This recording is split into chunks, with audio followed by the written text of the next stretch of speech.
হসপিটালে single bed ছেড়ে এতদিন পর হাত পা মেলে শোয়ার মতো বিশাল বিছানা পেয়ে নিশার ঘুম গভীর হওয়ার কথা ছিল, কিন্তু গতকাল সারা রাত সে ছটফট করে কাটিয়েছে। এক তিল পরিমাণ ঘুম তার দু চোখের পাতায় নামেনি। যতবার চোখ বুজে ঘুমানোর চেষ্টা করেছে ততবার আম্মুর কথা মনে পড়েছে তার। এ এক অদ্ভুত লীলা খেলা। এতদিন যখন নাইমার কাছে ছিল তখন জুলফিকার তথা নিজের আব্বুকে খুব মিস করত নিশা। আব্বুর কথা ভাবলেই মায়া লাগতো তার। আর এখন আব্বুর কাছে এসে আম্মুর জন্য মন পুড়ছে তার। এই কমপ্লিকেটেড অনুভূতির দহন থেকে নিশা কিছুটা নিস্তার পেত যদি তার আম্মু আব্বুর সঙ্গে একসঙ্গে থাকার সুযোগ মিলত, কিন্তু সেই সুযোগ এই ইহজনমে পাওয়ার কোনো সুযোগ নেই। বারান্দায় একটা চেয়ারে বসে মিঠে রোদ গায়ে মেখে সব আকাশকুসুম ভাবতে ব্যস্ত ছিল নিশা। হঠাৎ হাতের ফোনে নোটিফিকেশনের টুংটাং আওয়াজ হতে সে দ্রুত গতিতে ফোনের স্ক্রিনের পানে চায়। অতঃপর সিম কোম্পানির ইন্টারনেট অফারের অপ্রয়োজনীয় মেসেজটা দেখে একটা দীর্ঘশ্বাস ফেলে সে। সকাল থেকে বার কয়েক রুহির নাম্বার ডায়াল করেছে নিশা। মেয়েটার নাম্বার আনরিচেবল বলছে। রুহির আম্মু আব্বুর নাম্বারেও বার কয়েক কল করেছে, কিন্তু ওনারাও ফোন রিসিভ করছেন না। মেয়েটাকে ঘিরে তার চিন্তার শেষ নেই। খুব কাছের একজন ক্লাসমেটের কাছে সে ওই ভয়ঙ্কর দিনের কিছুটা বিবরণ শুনেছে। সেই বিবরণেও উল্লেখ ছিল যে রুহি নাকি কোনো এক আতঙ্কবাদের সঙ্গে পূর্ব পরিচিত ছিল। খুব সম্ভবত তাদের মধ্যে কোনো প্রেম ঘটিত সম্পর্কও ছিল। নিশা প্রথমে এটা বিশ্বাস করতে চায়নি, কিন্তু সেই ক্লাসমেট জানায় তারা স্বচক্ষে দেখেছে। রুহির ওই আতঙ্কবাদীর সঙ্গে জড়িত থাকাকে ঘিরে ক্লাসের সকলেরই তার প্রতি তিক্ত অনুভূতি কাজ করছে। কেবল এক অজানা কারণে কেউ মুখ ফুটে সেই বিষয়ে আর কিছু বলছে না। রুহি বর্তমানে কি অবস্থায় আছে তা আল্লাহই কেবল ভালো জানেন, কিন্তু নিশা জানে তার বেস্ট ফ্রেন্ড ভালো নেই। ওর জীবন যে খুব দুর্বিষহ কাটছে তা সে খুব আন্দাজ করতে পারছে। রোহিত কথা মনে পড়তেই নিশা ফেসবুকে লগ ইন করে। অতঃপর রুহির আইডি সার্চ করে প্রবেশ করে রুহির হাস্যজ্জ্বল ছবিগুলো দেখতে দেখতে ভাবে, এই একই হাসি কি আর কখনো দেখতে পাবে সে? নিশার উদাস মনে আরো কালো মেঘের আনাগোনা শুরু হয়। সে রুহির আইডি থেকে বের হতেই news feed people may you নোতে হঠাৎ একটা আইডি দেখে চমকে যায়। তামজিদ সাইফ। নিশা আইডিটাই প্রবেশ করে সর্বপ্রথম অদ্ভুত লোকটার প্রোফাইল পিকচার বড় বড় চোখ মেলে দেখে। জঙ্গলি প্রিন্টেড টি শার্ট পরিহিত লোকটা জঙ্গলি এক জায়গায় গলায় কালো সবুজের মাঝামাঝি রঙের একটি জঙ্গলি সাপ পেঁচিয়ে দাঁড়িয়ে আছে। মুখে তার ফকফকা 32 দাঁতের হাসি ঝুলে আছে। নিশার অবচেতন মন বলে ওঠে, লোকটা পাগল, মরার ভয় নেই একদম। আগ্রহবশত এবার নিশা সাইফের আইডি স্টক করা শুরু করে, কিন্তু হতাশাজনকভাবে সাইফের আইডিতে তেমন কোনো তথ্যই দেওয়া নেই তার ব্যাপারে। কেবল গোটা 20 ছবি রয়েছে। প্রতিটি ছবি বনে জঙ্গলে তোলা এবং প্রতিটি ছবিতেই তার সঙ্গী হলো কোনো পশু প্রাণী। গরু ছাগল হতে শুরু করে জঙ্গলের বন মরক পর্যন্ত কাউকে রেহাই দেয়নি উম্মত লোক। নিশা যখন স্টকিংয়ে ব্যস্ত ঠিক সেই মুহূর্তে বারান্দায় দরজায় এসে উপস্থিত হয় নার্স কোলি। তিনি গলা ছাড়ি দিয়ে প্রশ্ন করেন, রুমে যাও এখন নিশা, অনেকক্ষণ ধরে বসে আছো। আচমকা কারো আগমনে নিশা চমকায়। হাতের ফোনটা এলোমেলো ভঙ্গিতে কোলে রেখে দেয়। মাথা নেড়ে সম্মতি পোষণ করে বলে, হ্যাঁ, বসে থেকে কোমর ধরে আসছিল একদম। মহিলা নার্সটি হাসি মুখে এগিয়ে এসে বলে, ফিজিওথেরাপি চলছে যে তাই মাসলগুলো এইরকম পেন ফিল করছো, ধীরে ধীরে আবার আগের মতো ঠিক হয়ে যাবে। নিশা হেসে ফোনটা হাতে নিয়ে নার্স কোলির সাহায্যে রুমে চলে যায়। ভীতু মেয়েটা জানলও না কখন তার অজান্তে এলোমেলো হাতে চাপ লেগে ওই পাগল লোকটার কাছে ফ্রেন্ড রিকোয়েস্ট চলে গিয়েছে। গতকাল সন্ধ্যায় হেডকোয়ার্টারে গুরুত্বপূর্ণ সেনা সদস্যদের মধ্যে এক দীর্ঘ আলাপ চলেছে। আলাপের মুখ্য বিষয় ছিল সদ্য ঘটে যাওয়া টেররিস্ট অ্যাটাক এবং সেই সঙ্গে ফিলিস্তিনের সঙ্গে জড়িত হওয়ার তথ্যটা সম্পর্কে। লেফটেন্যান্ট কর্নেল জুলফিকার মুস্তফার সিনিয়র কর্নেল জুবায়ের শিকদার ফিলিস্তিনের ব্যাপারে জেনেই চাইছিল এই ব্যাপারটা মিডিয়ায় ডিসক্লোজ করে ফিলিস্তিনের উপর সব দায় চাপিয়ে দিতে, কিন্তু তাতে বাদশাদে মিটিংয়ে উপস্থিত সকল সেনা সদস্যরা। জুবায়ের শিকদার তখন তেতে উঠে বলেন, জনগণ আমাদের উপর থেকে আস্থা হারাচ্ছে, এটাই কি চাইছো তোমরা? মিটিং টেবিলে উপস্থিত মেজর শাহরিয়ার দুর্জয় তখন থমথমে গলায় শুধায়, কোনো ধরনের কনফার্মেশন ব্যতীত যুদ্ধবিধ্বস্ত একটা দেশের ওপর এত বড় দায় চাপিয়ে দেয়া কি আমাদের নীতি বিপক্ষীয় নয়? দুর্জয়ের কণ্ঠস্বর শুনে সকলে শির দাঁড়াবে, হিমশীতল হাওয়া বয়ে যায়। মেজর দুর্জয় বরাবরই ব্ল্যাক কফির মতো তেতো গাছের মানুষ। সেই তেতো কফিতে আরো 2 চামচ কফি পাউডার মিক্স করলে তা খেতে যতটা বিদঘুটে হবে, দুর্জয়ের কণ্ঠ ঠিক ততটাই ভয়ঙ্কর শোনাচ্ছিল। সবাই কিছুটা ভয় পেলেও কর্নেল জুবায়ের শিকদার দমে না। তিনি বলে ওঠে, আর কোনো কনফার্মেশন চাচ্ছ তুমি? সত্যটা দিনের আলোর মধ্যে পরিষ্কার, এই টেরোরিস্টগুলো সব ওদের নেওটা। দুর্জয়ের দমিয়ে রাখা রাগ ক্ষোভ এবার শীতল গলায় প্রকাশ পায়। সত্যটা দিনের আলোর মতোই পরিষ্কার স্যার। ওরাও নিজেদের ভূখণ্ডের জন্য লড়াই করছে স্যার, ঠিক যেমনটা আমাদের দেশের মানুষ করছিল।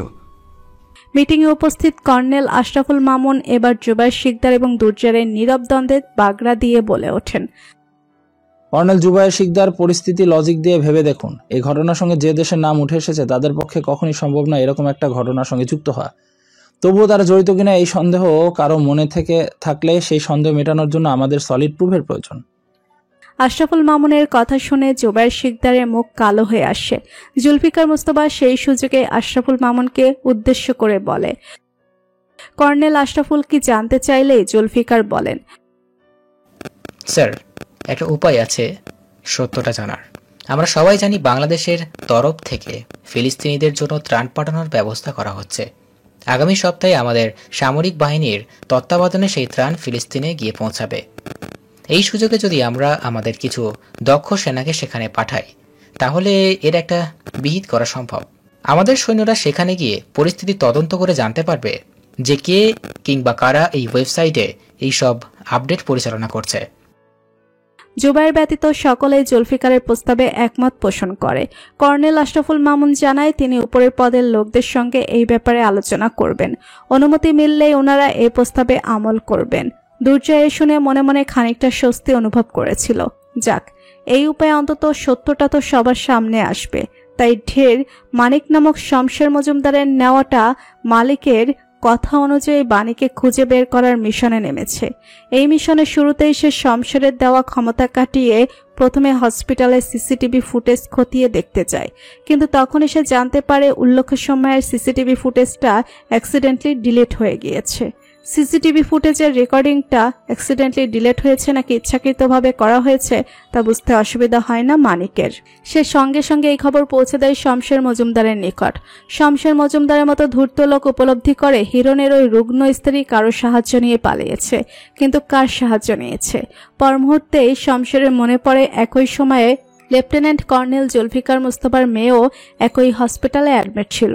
এরকম একটা কাজ ঘটানো জুলফিকার মুস্তফার জন্য কোনো অসম্ভব বিষয় নয়। তবে কি ওই অসভ্য মেয়েটা জুলফিকার মুস্তফার হেফাজতে আছে? ভাবনাটা মাথায় উকি দিতেই শমশেরের মুখে বিতৃষ্ণা ছড়িয়ে পড়ে। হিরণের স্ত্রী তাদের কাজ সম্বন্ধে কতদূর জানে তা শমশেরের জানা নেই, কিন্তু ওই অসভ্য মেয়ে যদি তাদের কাজ সম্পর্কে এক বিন্দু পরিমাণ সত্যি ওই লেফটেন্যান্ট কর্নেলকে জানায় তবে ভীষণ বিপদ হবে। কথাগুলো ভাবতে ভাবতে শমশের মানিককে ফোন করে বলে ওঠে, জুলফিকার মুস্তফার উপর নজর রাখো। ওই মা খুব সম্ভব ওই লেফটেন্যান্ট কর্নেলের খোপের ভেতরে গিয়ে লুকিয়েছে। যত দ্রুত সম্ভব হিরণের মাকে আমার চাই। বসের আদেশ পেতে মানিক আর বিলম্ব করে না। সে দ্রুত জুলফিকারের উপর নজর রাখা শুরু করে। সকাল পেরিয়ে রাত হয়, কিন্তু সন্দেহভাজন কিছু তার চোখে পড়ে না। অবশ্য আর্মি কোয়ার্টারের ভেতর কিংবা তার আশেপাশে উকিঝুঁকি মারার সাহস করে না মানিক। সে কারণে আর্মি কোয়ার্টারের মধ্যে বাণী আছে কিনা তা বুঝতে বেশ হিমশিম খাচ্ছে মানিক।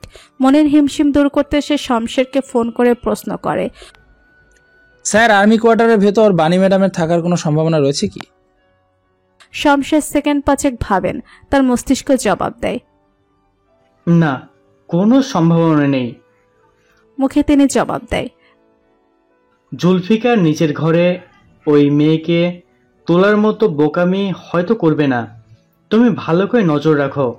আমার মনে হয় না অন্য কোনো সুরক্ষিত আস্তানায় হয়তো ওই মেয়ে ঘাঁটি পেয়েছে। রাতের খাবার সেরে ঘুমানোর আগে স্টাফ মেসের কমন রুমে 701 হয়েছে।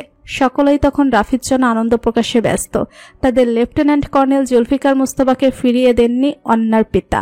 জুলফিকার প্রচুর বিচক্ষণতার সঙ্গে ভদ্রলোকের বরফের ন্যায় মনকে গলাতে সক্ষম হয়েছেন। রাফির ব্যাপারে পজিটিভ মতবাদ দ্বারা তিনি ভদ্রলোককে বেশ ইমপ্রেস করেছেন। ফলস্বরূপ সামনের শুক্রবার রাফি এবং অন্যার বাগদান।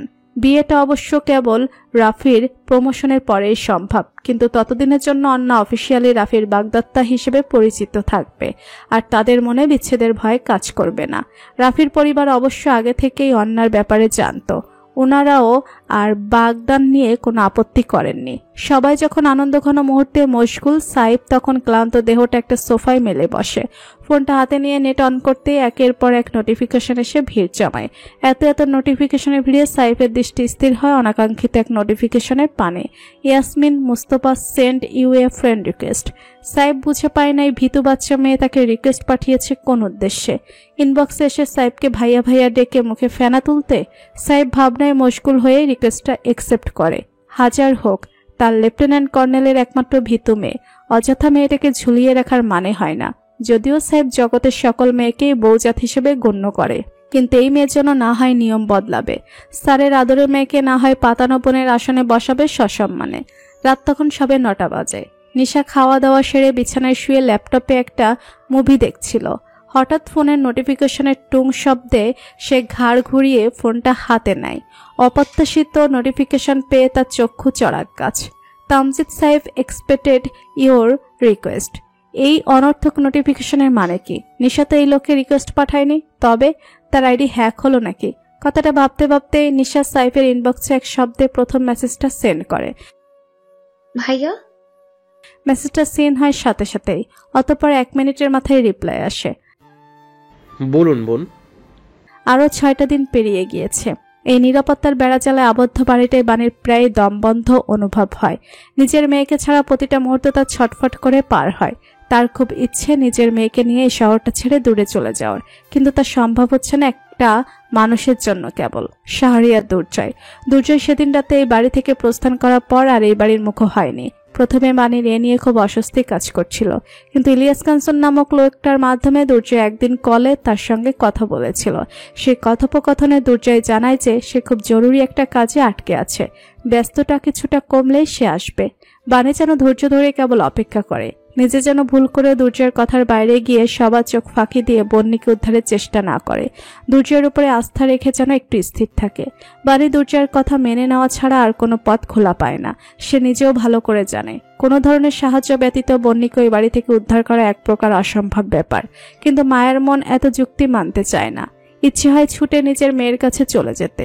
এই কয়েকদিনে আরেকটা ব্যাপারে বাণী না চাইতেও খুব আগ্রহ অনুভব করে, তাহলে এই বাড়ির লক করা বেডরুমটা। কেন যেন তার মনে হয় ওই বেডরুমের ভিতরে দুর্জয় খুব গুরুত্বপূর্ণ কিছু লুকিয়ে রেখেছে। অবশ্য তা অবাক করার মতো বিষয় নয়, দুর্জয়ের পেশা অনুযায়ী এটা খুব স্বাভাবিক একটা ব্যাপার।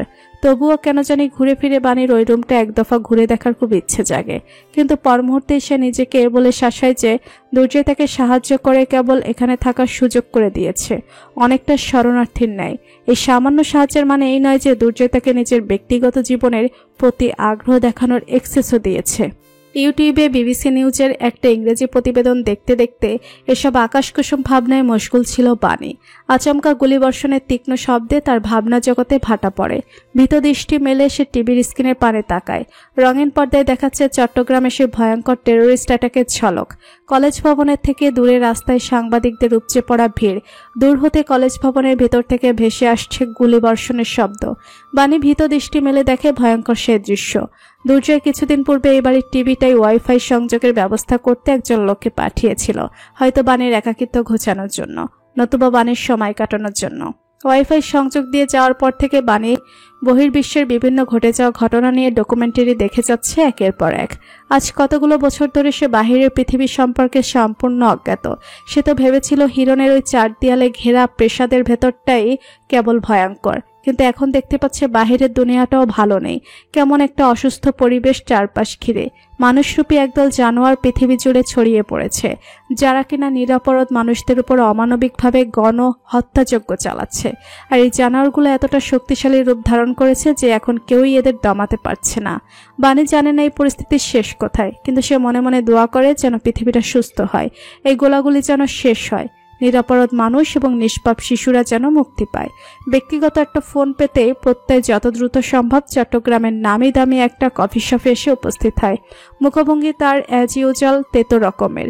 টেবিলের অপর প্রান্তে বসে থাকা মধ্যবয়সের 2 ভদ্রলোক এবং ভদ্র মহিলা সতর্ক দৃষ্টি মেলে দেখে প্রত্যয়কে, বোঝার চেষ্টা করছে ছেলে রেগে আছে নাকি না।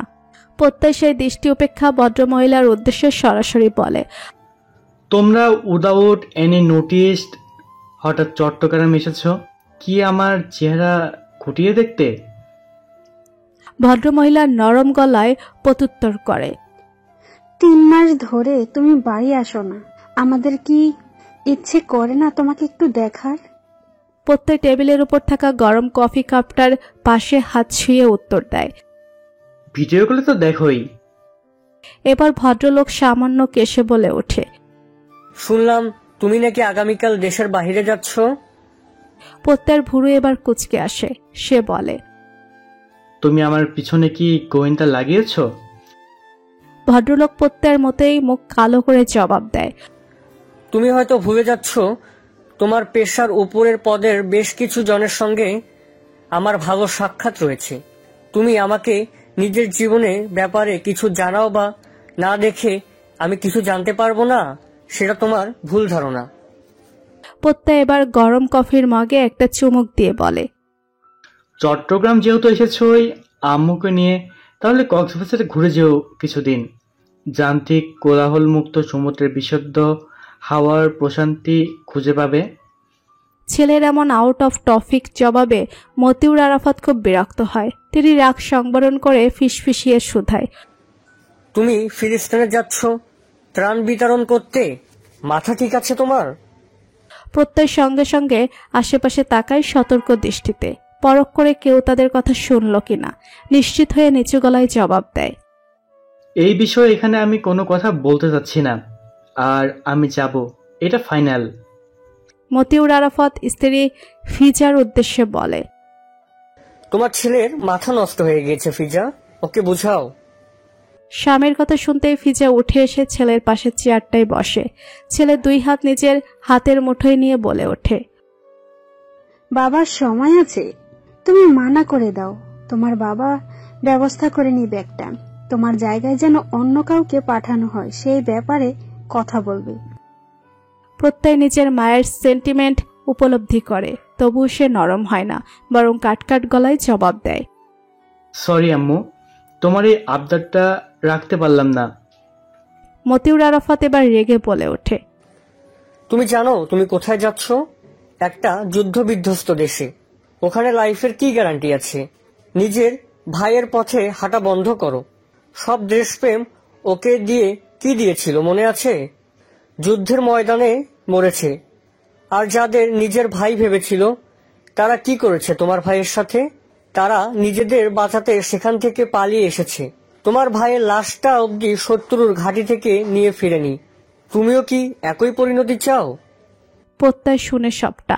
পাশে বসা নিজের মায়ের নীরব অশ্রু সে টের পায়, কিন্তু মায়ের চোখে জল না মুছে সে নিজের আব্বুর দিকে তাকিয়ে শীতল গলায় বলে, যুদ্ধের ময়দানে কেউ মরে না আব্বু, শহীদ হয়।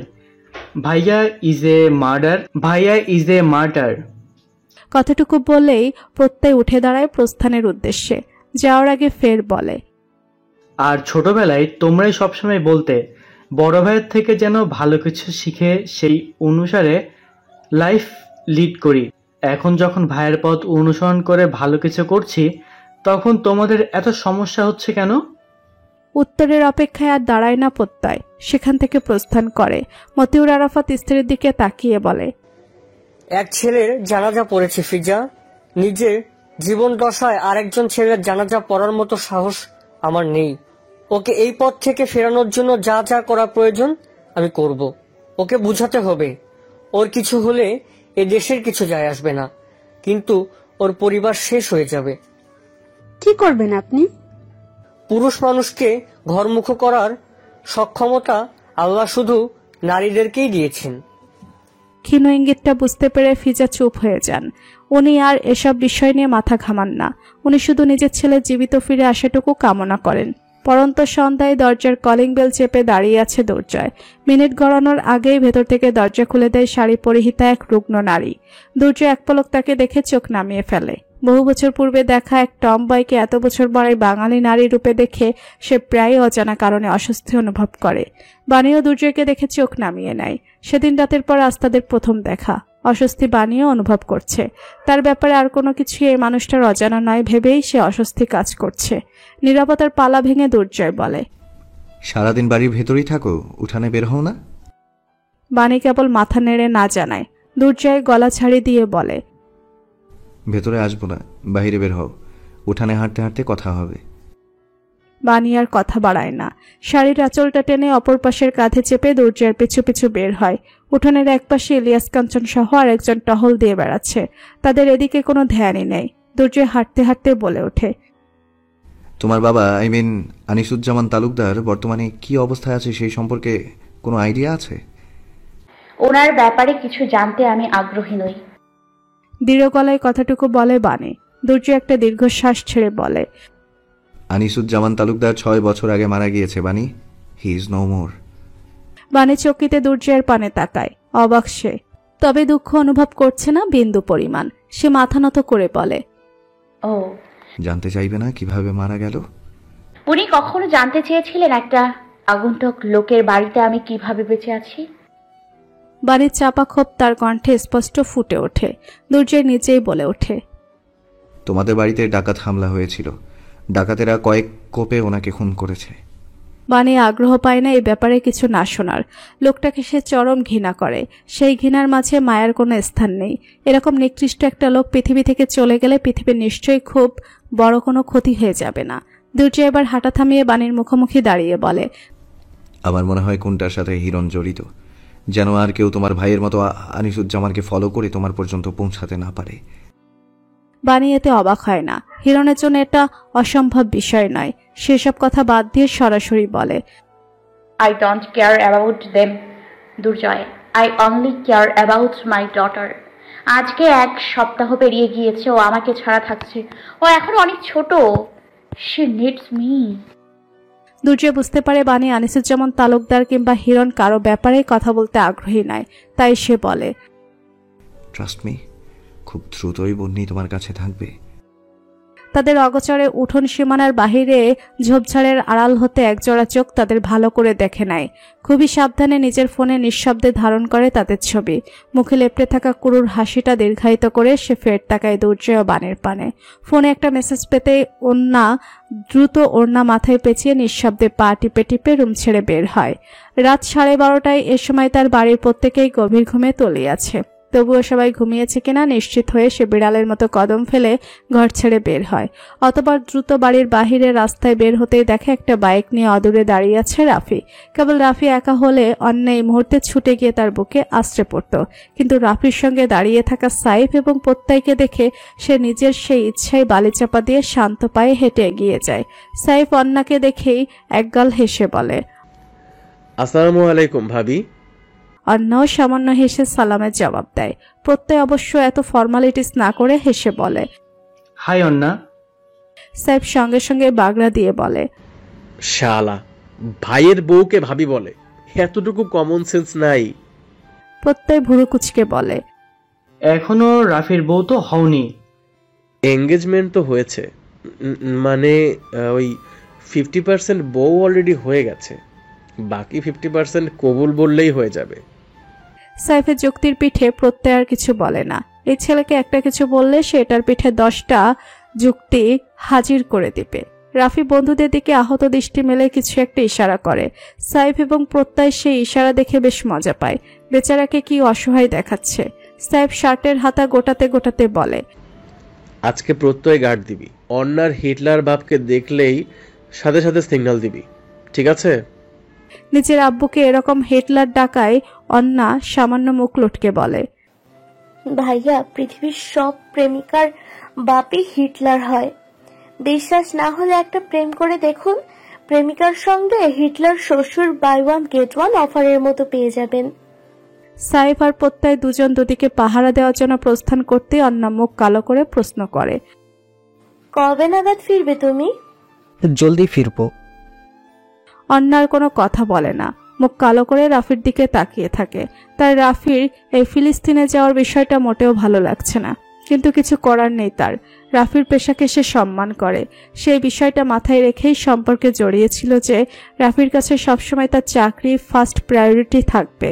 রাফির কাছে যেমন তার জব ফার্স্ট প্রায়োরিটি, তেমনই অন্যার কাছে রাফি তার ফার্স্ট প্রায়োরিটি।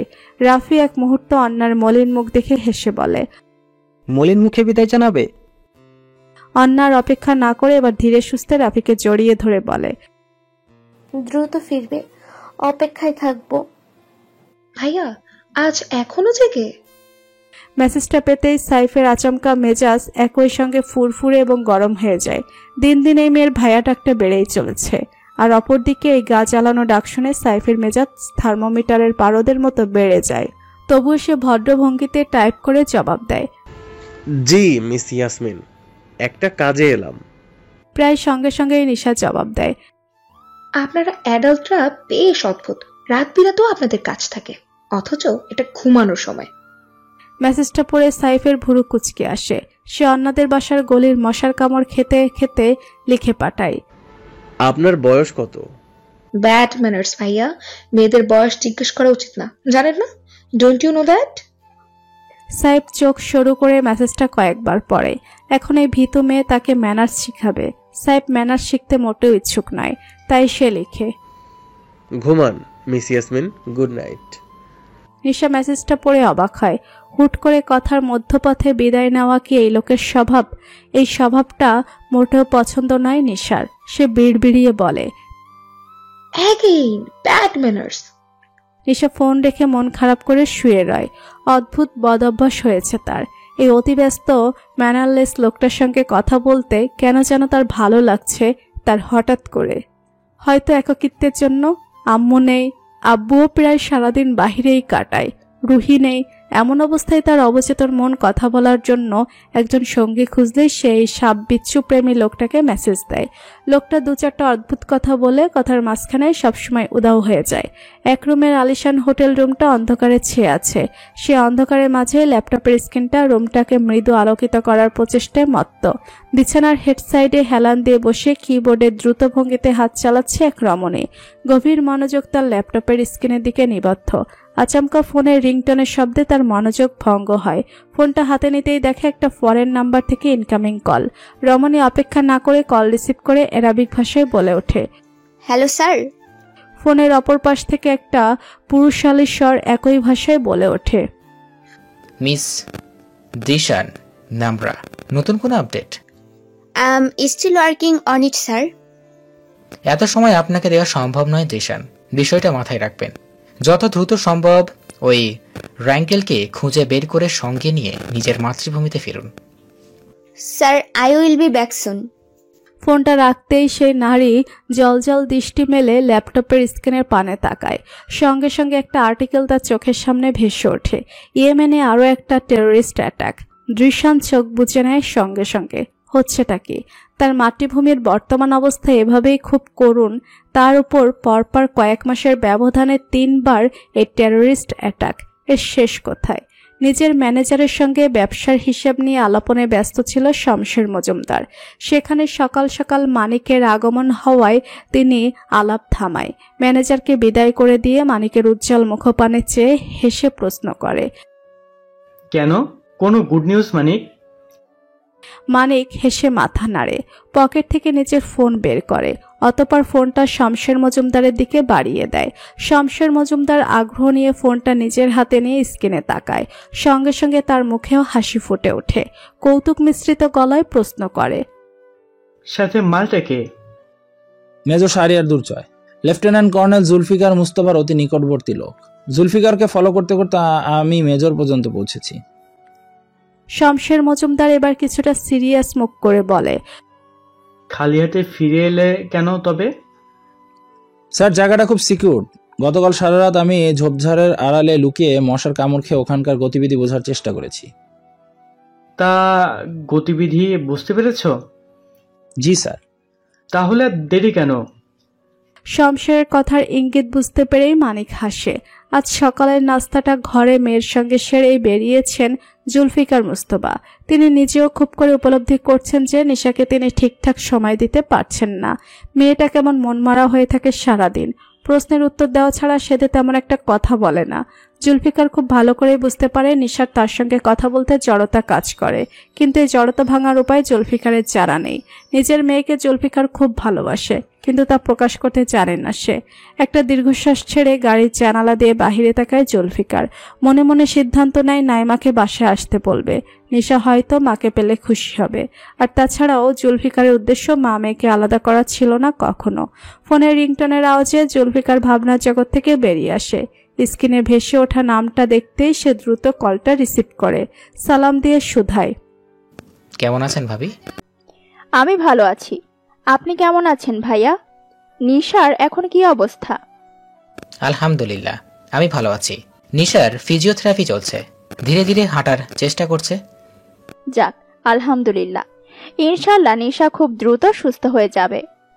ফোনের এপাশ থেকে জুলফিকার কেবল মৃদু হাসে। নীরবতা ভেঙে সেই নারী বলে ওঠে, ভাইয়া, আসলে আমি দুর্জয়কে কল করছিলাম, কিন্তু ওকে ফোনে পাচ্ছি না। ও কোথায়? ভালো আছে তো?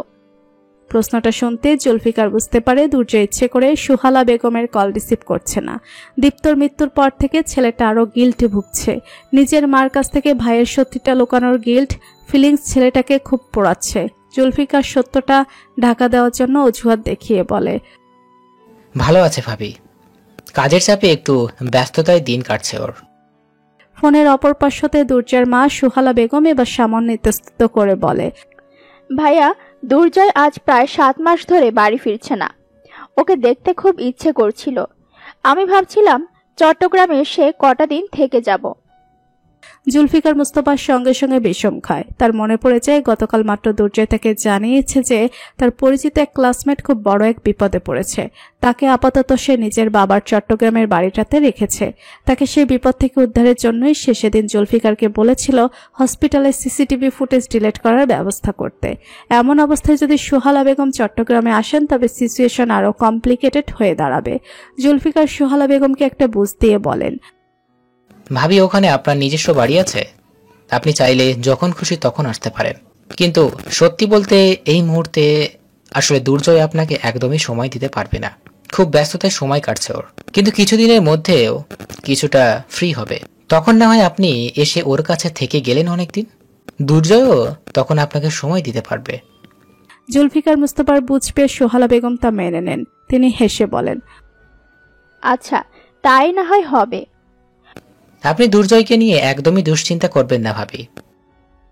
আপনি ওকে আগলে রেখেছেন দেখেই আমি কিছুটা নিশ্চিন্তে থাকতে পারি ভাইয়া। ও ছাড়া আমার আর কে আছে বলুন? চট্টগ্রামের সুনামধন্য এক গার্লস কলেজে ঘটিত টেরোরিস্ট অ্যাটাকে আটককৃত টেরোরিস্টগুলো আজ 1 সপ্তাহের বেশি সময় ধরে সেনাদের সেলে আটক অবস্থায় রয়েছে। এই দিনগুলো এই সৈন্যরা কম টর্চার চালায়নি জানোয়ারগুলোর উপর, কিন্তু এরা লোহার তৈরি, মরবে তবুও মুখ খুলবে না। প্রত্যেকের চেহারার নকশা বদলে গিয়েছে মার খেতে খেতে, তবু এদের মধ্যে কোনো হেলদোল নেই। কোনো ধরনের ইমোশনাল ব্ল্যাকমেলিং পর্যন্ত এদের ছুঁতে পারে না। জানোয়ারগুলো পৃথিবীর সকল কিছুর প্রতি মায়া ত্যাগ করেছে। সাদাত নিষ্প্রভ দৃষ্টি মেলে দাঁড়িয়ে আছে একটা সেলের বাহিরে। তার দৃষ্টি স্থির সেলের দরজার মধ্যে ছোট্ট ফাঁক গলে ভিতরের অন্ধকার কুটিরে।